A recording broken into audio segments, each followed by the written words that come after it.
Hi, welcome to Rashmi ಅಡುಗೆ ಮನೆ channel. ಇವತ್ತಿನ ರೆಸಿಪಿ ಏನಂದ್ರೆ ಜಜ್ಜಿದ ಮೂಲಂಗಿ ಸಾಂಬಾರ್. ಮೊದಲಿಗೆ ಒಂದು ಜಾರ್ನ ಇಡೋಣ. ಈರುಳ್ಳಿ, ಶುಂಠಿ, ಬೆಳ್ಳುಳ್ಳಿ, ಚಕ್ಕೆ, ಲವಂಗ, ಕಾಯಿ ತುರಿ,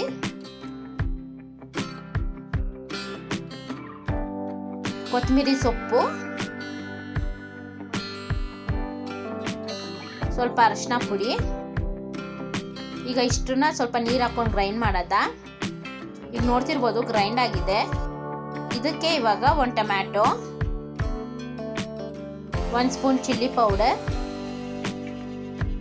1 ಸ್ಪೂನ್ ಧನಿಯಾ ಪೌಡರ್. ಈಗ ಇಷ್ಟನ್ನ ಗ್ರೈಂಡ್ ಮಾಡೋದ. ಈಗ ನೋಡ್ತಿರ್ಬೋದು ಚೆನ್ನಾಗಿ ಗ್ರೈಂಡ್ ಆಗಿದೆ. ಈಗ ಒಂದು ಪಾತ್ರೆ ಇಡೋಣ.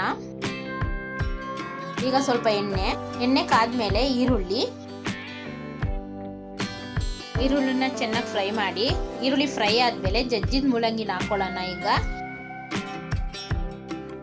ಮೂಲಂಗಿನ ಎಣ್ಣೆಲೆ ಸ್ವಲ್ಪ ಫ್ರೈ ಮಾಡಿ. ಮೂಲಂಗಿ ಸಾರನ್ನ ಇಷ್ಟಪಡದೇ ಇರೋರು ಕೂಡ ಈ ತರ ಮಾಡಿಕೊಟ್ರೆ ಇಷ್ಟಪಟ್ಟು ತಿಂತಾರೆ. ಅವಾಗ ಒಂದ್ಸತಿ ಫ್ರೈ ಆದ್ಮೇಲೆ ಒಂದು ಪ್ಲೇಟ್ ಮುಚ್ಚದ. ಈಗ ಪ್ಲೇಟ್ ತೆಗ್ದು ನೋಡ್ತಿರ್ಬೋದು ಮೂಲಂಗಿ ಸ್ವಲ್ಪ ಬೆಂದಿದೆ. ಈಗ ರುಬ್ಬಿರುವ ಮಿಶ್ರಣ ಹಾಕೊಳ್ಳೋಣ. ನಾವು ರುಬ್ಬಿರುವ ಮಸಾಲೆ ಹಾಕ್ತಿವಲ್ಲ ಆವಾಗ್ಲೇ ನೀರು ಹಾಕೋಕ್ ಹೋಗ್ಬಾರ್ದು. ಆಗ್ಲೇ ನೀರು ಹಾಕಿದ್ರೆ ಟೇಸ್ಟ್ ಅಷ್ಟು ಚೆನ್ನಾಗಿರಲ್ಲ. ಇದನ್ನ ಒಂದ್ ಸ್ವಲ್ಪ ಎಣ್ಣೆಲೆ ಒಂದು ಕುದಿ ಬರೋವರೆಗೂ ಬಿಟ್ಟು ನಾವು ನೀರು ಹಾಕೊಂಡ್ರೆ ಚೆನ್ನಾಗಿರುತ್ತೆ. ಈಗ ನೀರು ಹಾಕೊಳ್ಳೋದ.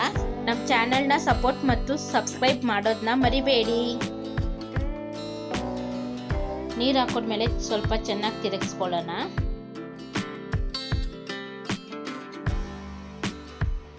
ಈಗ ನೋಡ್ತಿರ್ಬೋದು ಎಷ್ಟು ಚೆನ್ನಾಗಿ ಕುದಿಯಕ್ಕೆ ಸ್ಟಾರ್ಟ್ ಆಗ್ತಿದೆ. ಈ ಟೈಮಲ್ಲಿ ಚೆನ್ನಾಗಿ ಒಂದ್ಸತಿ ತಿರುಗಿಸೋದ. ಈ ಥರ ತಿರುಗಿಸ್ಬಿಟ್ಟು ಈಗ ಇದಕ್ಕೆ ರುಚಿಗೆ ತಕ್ಕಷ್ಟು ಉಪ್ಪು ಹಾಕೊಳ್ಳೋದ. ಉಪ್ಪು ಹಾಕೊಂಡು ಒಂದ್ಸತಿ ಚೆನ್ನಾಗಿ ತಿರುಗಿಸಿ. ಈಗ ಸಾರು ಕುದಿಯಕ್ಕೆ ಬಿಡೋಣ. ನೋಡ್ತಿರ್ಬೋದು ಎಷ್ಟು ಚೆನ್ನಾಗಿ ಕುದೀತಿದೆ. ಈ ಥರ ನೊರೆ ಎಲ್ಲ ಬಿಟ್ಟಿದೆ ಅಂದಾಗ ಸಾರು ಬೆಂದಿದೆ ಅಂತಾನೆ. ಜಜ್ಜಿದ ಮೂಲಂಗಿ ಸಾಂಬಾರ್ ರೆಡಿ.